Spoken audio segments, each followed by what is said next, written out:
Welcome everybody to another Halo 5 Forge tutorial. So, this is a tutorial I was thinking about doing a very long time ago, back when Forge first came out. But then I decided, I probably won't do it. There's really no point. I think everyone kind of understands it at this point. But, even today, several months after Forge is launched, I'm still seeing questions revolving scripting in Forge and how it works, and people just not understanding some of the basic concepts for whatever reason, and it doesn't matter. But I'm here to explain it in the most simplest way I can think of. So, we're going to go through pretty much everything about scripting. There's a couple examples over here, a few things I'll just talk about, a couple things I'll show you, and let's get started. So first of all, I apologize if you can hear that, my neighbors decided to start a lawnmower. So let's go over the different things, physical objects in scripting. And here they are. Here's all 5 of them. All 5 of these objects can be found in other places, but the easiest place to find them is if you go to Extras, Scripting. Here they all are. So let's go through each one. These 4 are all exactly the same as far as how they function. They just look different. We have a switch, a terminal, an invisible switch, and a secret switch. These 2 function exactly the same. They just have a different look to them. The circles on the ground are the area in which you need to stand in order to interact with these objects. Now these aren't scripted to anything, but if I walk up to this circle, you can see it says hold X to interact. Same with this one. This one is just like this switch, except it's invisible. So if I walk up to here, you can still see it says hold X to interact, but I can walk through this object and it doesn't really exist. This one, however, functions exactly like the other 3, except it doesn't prompt you to push any buttons. So if I stand here, I'm actually, if I stand right here in the circle, but it's not saying anything. As for this last object, this is called a script brain. A lot of times in scripting, people will use what are referred to as dummy objects. Random objects that maybe spawn or despawn, have multiple gates on them, things like that. This is all stuff we'll talk about later. But they'll use like a block or something that hangs off the screen. What most people don't realize is there's already an object for that. This is an invisible object that carries no function, and its only real purpose is to hold scripts in it. It can be spawned, it can despawn, it can move left or right, it can move up or down, it can rotate, it can do everything a script object can do, it just doesn't exist in player form. I can walk through it, I can't see it, and everything like that. Before we get started, let me talk about some of the things that you can script. Almost everything in the game can have a script function applied to it. The only things that really can't is anything in the spawning category. This includes spawn points, spawn volumes, kill volumes, and things of that nature. I also found out that the Prophet hologram doesn't have any scripting available to it, which is unique. You should still be able to script sounds. This I'm actually checking right now. Yep. So you can make these spawn or despawn if you want a sound to engage or disengage. And you are able to script effects, such as fire, lightning, etc. So what I'm going to do first is I'm going to run down the list of different things I have prepared. With the exception of that, we're going to save that to the end. And then I'm going to go through and talk about anything I haven't prepared. So let's get started. Before we start, actually, there are 2 major interaction objects, or scripts, I'm going to talk about. They are the interaction and power state scripts. These can, in our case, work very similarly to each other. What the interaction script means is upon the interaction, it's going to do something. So when I walk up to this terminal and I hold X, it is going to do something. What it's dictated in this is the message send. So all it's going to do is it's going to send a message, basically say hi, or whatever it's going to say. I've seen some confusion on these. What channel means, what alpha, bravo. These are nothing more than names. This could be channel 1, 2, 3, 4. It could be A, B, C, D, E. Halos just always use the military talk, military alphabet. This is nothing more than saying, making a way to sync up the two. So basically, when I interact with this terminal, it's going to send a message. Anything with the channel tag alpha will receive that message and behave as dictated as such. In this case, this car. When it receives a message on channel alpha, it's going to move forward by 10 units over 1 second. Local movement means it's going to move in the direction that the car is, its own orientation. So in this case, forward is this direction. If local movement was off, it would move forward in the X direction in relation to the world. So let's see that happen. And the car moves. Now, here's the thing with on interaction. It can only be used as such. What that means is if I hold X again, the car is going to keep moving forward. It will never return to me unless I activate a second button, for example, on message send bravo, and have it move the opposite direction. Well, that's where power state comes in. Now, power state can be used for many different things, but in our sense, we're going to use it to counteract what we just did. So we still have that on interaction set. Power set, channel alpha, same idea, except this is a power channel. So it's an on-off thing. Now there are 3 states we can have it on. Toggle, meaning every time we flip the switch, it'll either turn on or off. On, which means no matter how many times we push the switch, it'll only turn the power state on. And likewise off. We're going to leave it on toggle. So basically all that's going to happen is when I push, every time I push this button, it's going to toggle on or off. It'll always start by turning on, I believe. We'll double check that in a second. Now, this car is where it gets slightly more complicated. This car actually has 2 scripts. So we're going to start with script 1. When power state alpha is turned on, that's all that this means. It's going to move forward by 10 units over the course of 1 second, just like this car has.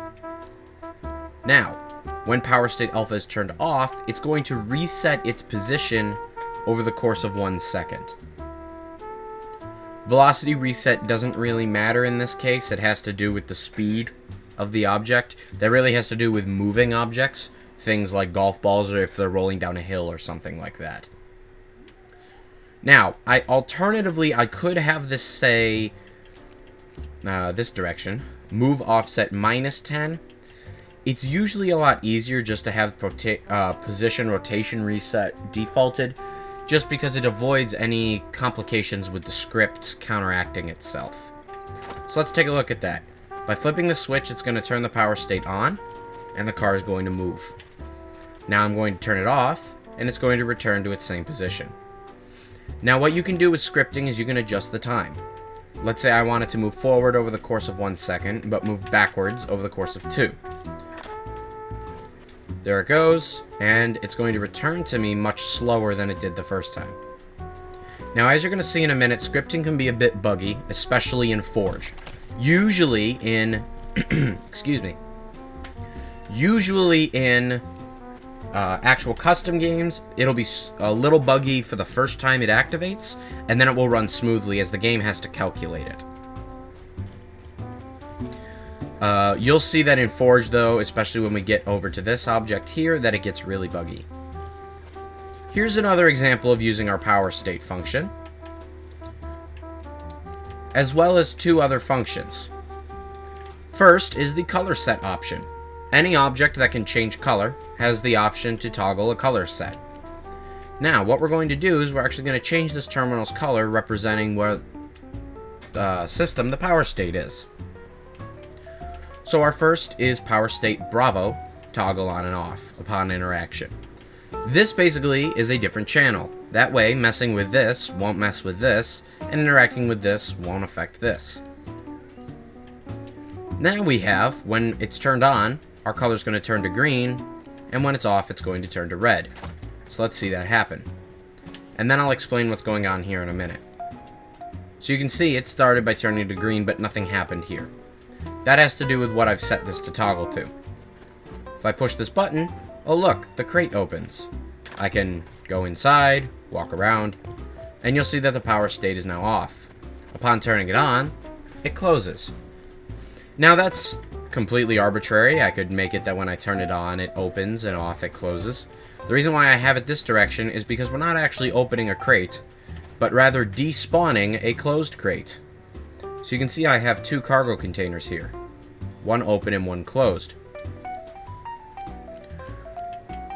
The open one doesn't move. The open one has no scripting. It just is.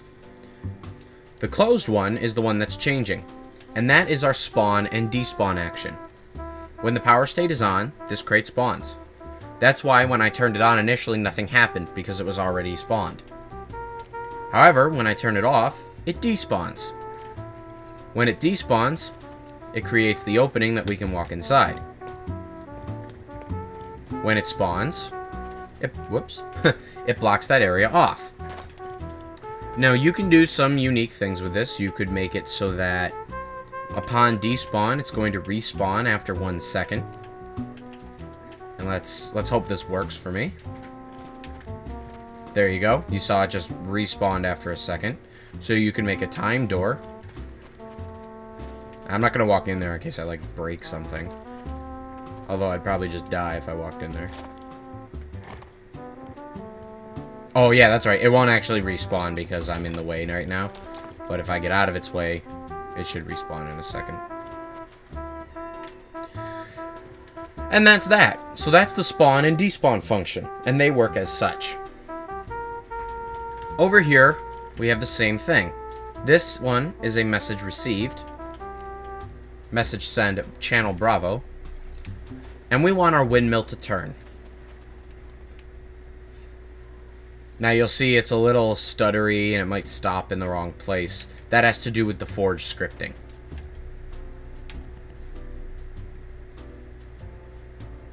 There it goes. This is the rotate function. Rotate offset, roll 180 degrees over the time of 5 seconds.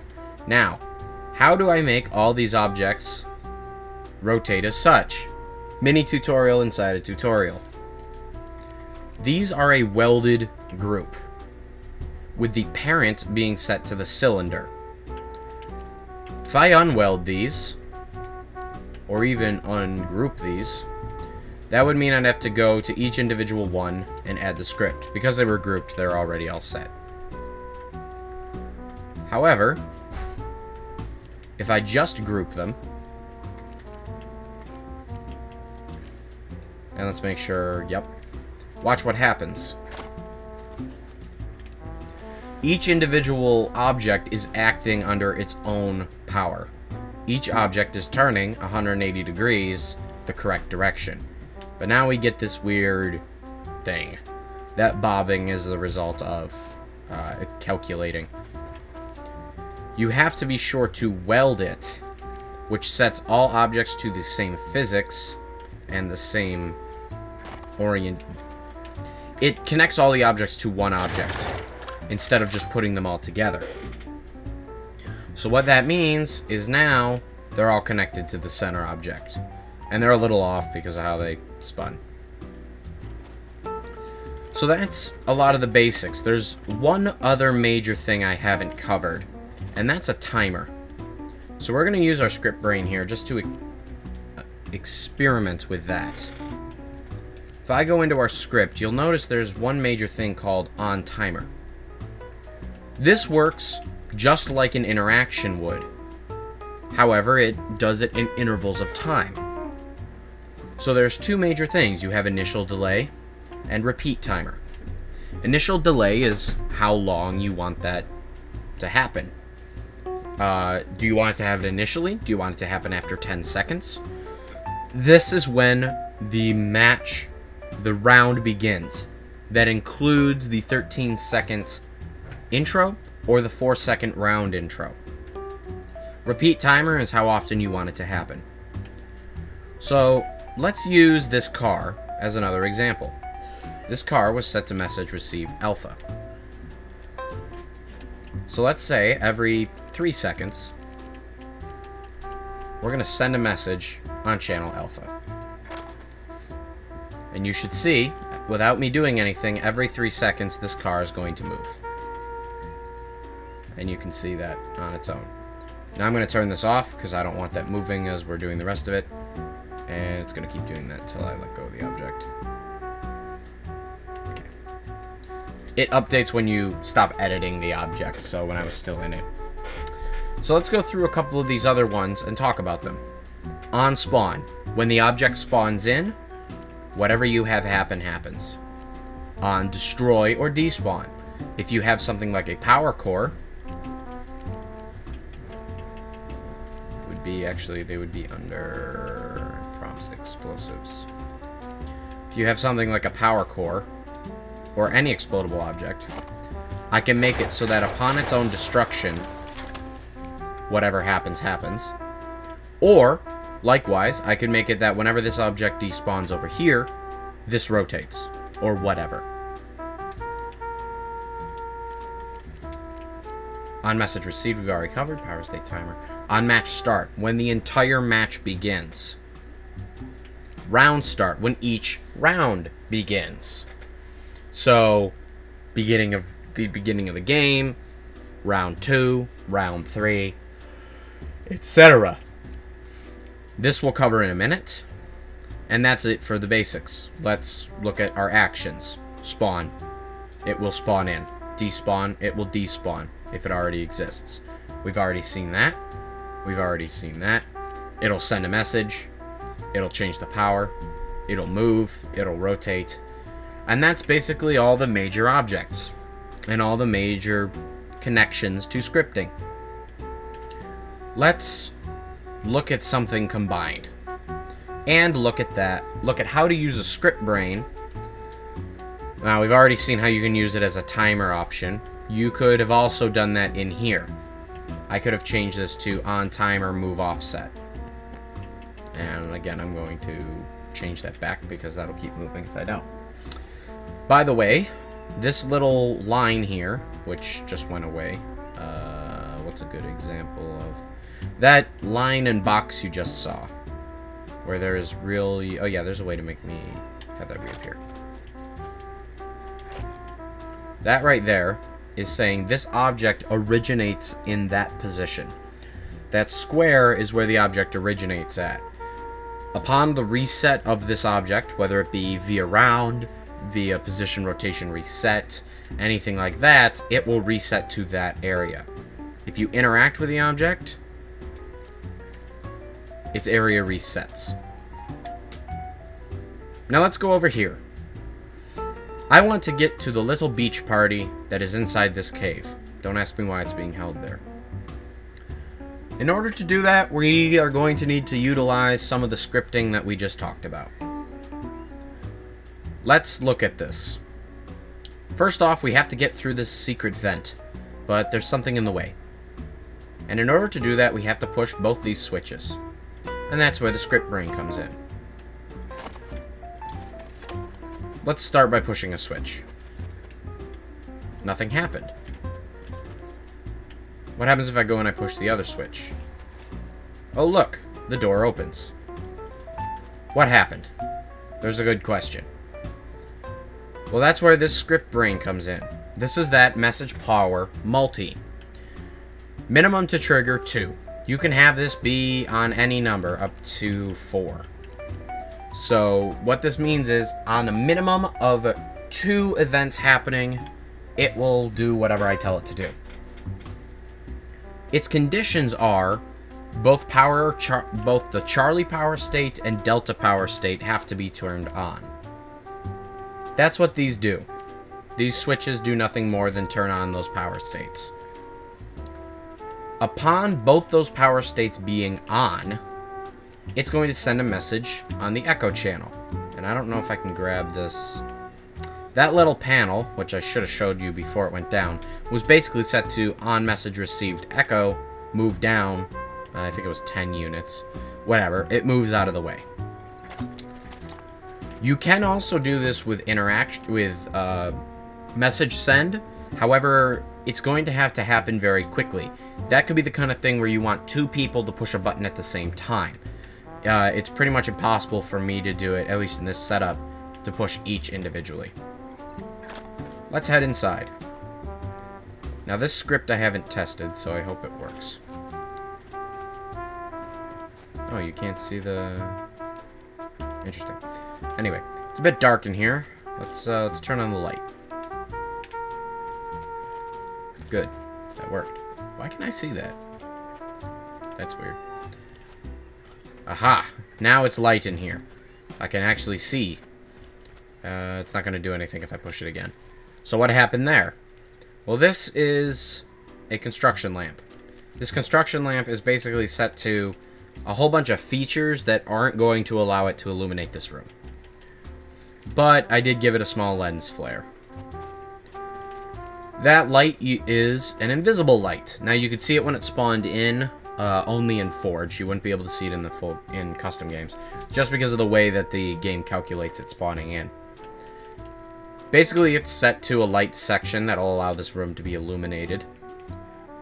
But it's also got a couple scripts.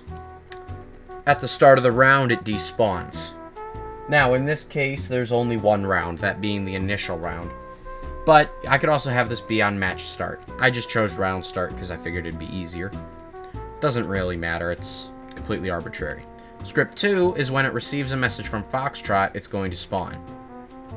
Down here, we used our invisible switch, so that it makes it look like I'm interacting with the bottom of this light here. This switch is set that on interaction, it sends a message over Foxtrot, thus allowing the light to turn on. But here's a problem. I see no logical way to get to the beach party. I can't climb over any of these walls. They're too tall. How am I supposed to get to the party? Wait a minute. There's a skull here in the wall. And if you guys saw the Forge stream for the last update, you'll know where I'm going with this. If I go up and I push this skull, whoa, the rocks move, and now I see the funky beach party. Hooray! So what happened there? And you probably guessed it. Secret switch. Now I can't show you the scripting for the skull, but the skull was basically just set there and was set that it would despawn. On message, channel golf. The skull was set to despawn, and each of the rocks were set to move. Now, here's what's important on this one. Local movement is set to off. Here's why. If you look at the actual orientation of this box, I actually tilted the rocks slightly, 45 degrees to be exact, in order to allow for them to look like this. This one actually moves by 20 units, just because this side's a little bigger than this side, and that way it would just open. This one moves by 10. Had I decided to leave local movement on, it would actually move in a diagonal pattern, sort of like this, instead of sideways like I wanted it to. But now I'm lucky to be sitting here at my beach party without any sand and without any actual water. But here I am. I hope you enjoyed this tutorial, guys. I know it was a little long, but I hope that it cleared up any discrepancies you may have had about scripting. If you'd like to see anything more specific, maybe combining some things together, creating something a little unique, something like that, let me know and I'll build it for you and teach you how to build it yourself. If you want to build your own little beach party, just follow the steps that I created here, and you should create something quite unique yourself. I think that little skull door thing is kind of fun. It just, you know, like reminds me of like the Goonies or something. Anyway, I hope you enjoyed, and don't forget to like and subscribe if you enjoyed this video, and I'll see you all next time. Later, guys.